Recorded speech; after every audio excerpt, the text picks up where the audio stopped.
It's commonly accepted that people have 6 emotions we're capable of feeling.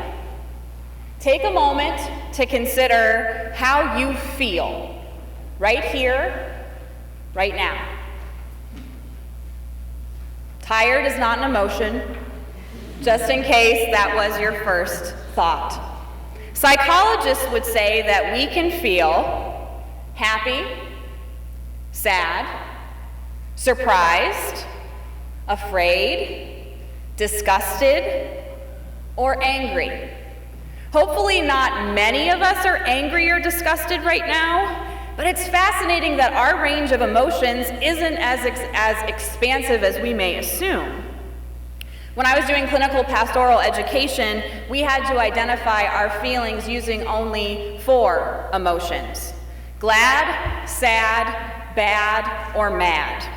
Those were our only 4 choices. And we were expected as chaplains to identify how we felt before and after every interaction with patients.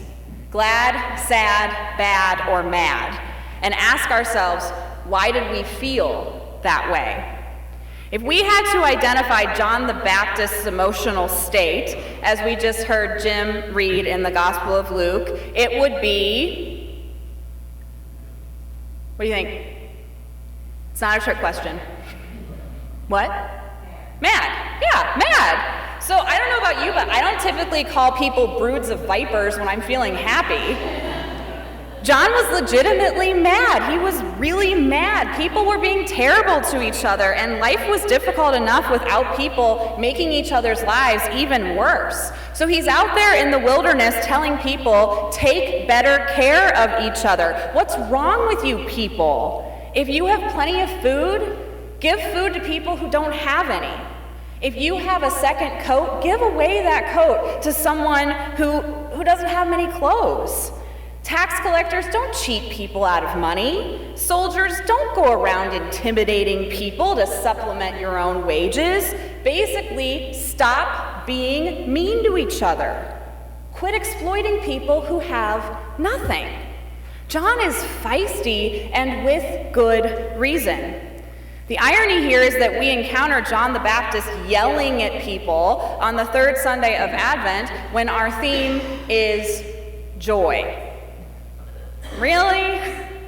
Of course, there is some joy in that John is pointing to Jesus who will come after him. Someone will soon arrive who will teach people how to fully and completely love God and love one another as we love ourselves. Jesus is Emmanuel, God with us, and he's going to arrive if we just wait and help prepare the way. John, pointing to Jesus' advent, is joyful. Though this text isn't one we would normally turn to 12 days before Christmas to get really happy. Maybe Luke helps us to see the difference between happiness and joy. Here's how the British magazine Psychologies explains the situation. Joy is more consistent and cultivated internally. It comes when you make peace with who you are, why you are, and how you are. Whereas happiness tends to be externally triggered and is based on other people, things, places, thoughts, and events. We can see that happiness is an emotion based on external factors, while joy is more of an internal state of being based on being at peace and loving yourself. Happiness comes and goes, depending on what's happening around us. Joy goes deeper and can therefore have more staying power in our lives. It wasn't easy to be happy when John was preaching in the wilderness, talking to people about how they needed to stop exploiting each other. People aren't sharing with those in need, and they're cheating and intimidating people who already have nothing. What's there to be happy about? Do we honestly blame John the Baptist for being mad? I sure don't. Though he actually did have some joy, because he knew who he was. He knew why he was there, and he knew that he needed to prepare the way for Jesus. When we look around our world today, it's hard to feel happy because there are people, events, and places that break our hearts. Last week in our own congregation, there were 11 prayer requests. And there are folks who are feeling pretty sad as Christmas approaches. Holidays in general can be bittersweet and trigger memories that are difficult to face in the present. We think about the people who are no longer with us. We see the empty chair at our table. You know, there's a reason why Ebenezer Scrooge encounters the ghosts of Christmas past, present, and yet to come in A Christmas Carol. Memories and emotions and time itself can make Christmas beautiful and complicated. It's during times like these that we can appreciate joy as an internal state of being that's not dependent on other people, things, places, thoughts, or events around us. Joy is what we can experience inside ourselves when there's chaos all around. Joy and gratitude often seem linked. This week there was a joyful moment in Paris that brought a whole lot of gratitude from folks who've been through so much violence. U2 and the Eagles of death metal appeared on stage together less than a month after the deadly shooting at the Bataclan Theater. 90 of the 130 people killed in Paris were killed inside that theater where the Eagles of death metal were performing that night. U2 invited the band back to Paris to take the stage with them. Together they sang, "People Have the Power." It was an emotional moment for the bands and for the people of Paris. That moment also shows how powerfully music can bring about healing. Joy is what we can sometimes experience on the inside, even if there's chaos all around. And to not let the human emotion of fear rule our lives right now is almost becoming an act of defiance. So perhaps we can't look at the world and the difficult moments we face and feel happiness. That's all right, and we shouldn't beat ourselves up for that. Maybe instead we can work on experiencing joy by focusing on anything in our lives that we're grateful for. You know, one of my favorite Christmas hymns that always makes me feel grateful to sing and hear in church is Silent Night. Here at Pilgrim Church, it's the hymn that we use in both Christmas Eve services to light our candles, to blaze in hope as we end our time of worship together.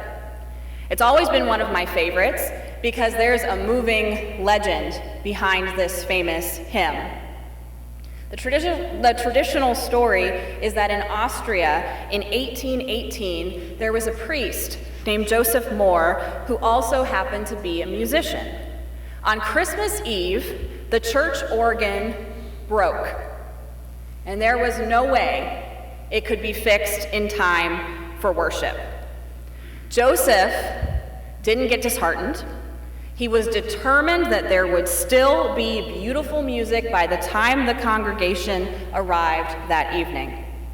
He remembered a simple poem he'd written a few years earlier and thought that if he could find another instrument and a good melody, the congregation could sing the verses of his poem.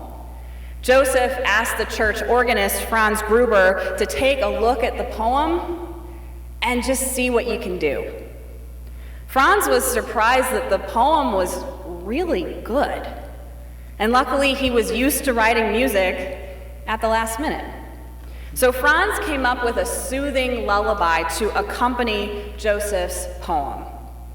That evening, Stille Nacht was sung for the very first time in a little village church in Austria, accompanied only by a guitar. My friends, this is what joy looks like. Life circumstances are sometimes not ideal, to say the very least. The organ's out on Christmas Eve. one of the most important days in our Christian tradition, where there are lots of folks who attend with all sorts of hopes and expectations. For any church staff, the organ breaking on Christmas Eve is when we would usually panic. I think I would probably cry, Dan, I'm just letting you know. Yet Joseph and Franz didn't let that external situation prevent them from experiencing a joyful Christmas Eve and show that inner joy to others. Silent Night still pierces the darkness 200 years after that organ broke down in a little village church in Austria. Silent Night, Holy Night, Child of God, love's pure light, we will soon enough sing in our own darkened sanctuary. We will sing these words in an imperfect church, with imperfect families and friends beside us, in an imperfect world. In truth, we may find ourselves feeling all sorts of emotions in these hectic, complicated days leading up to Christmas. That's to be expected. And hopefully, we'll also experience some joy that can only come from within ourselves. May God help us on our way. Thanks be to God. Amen.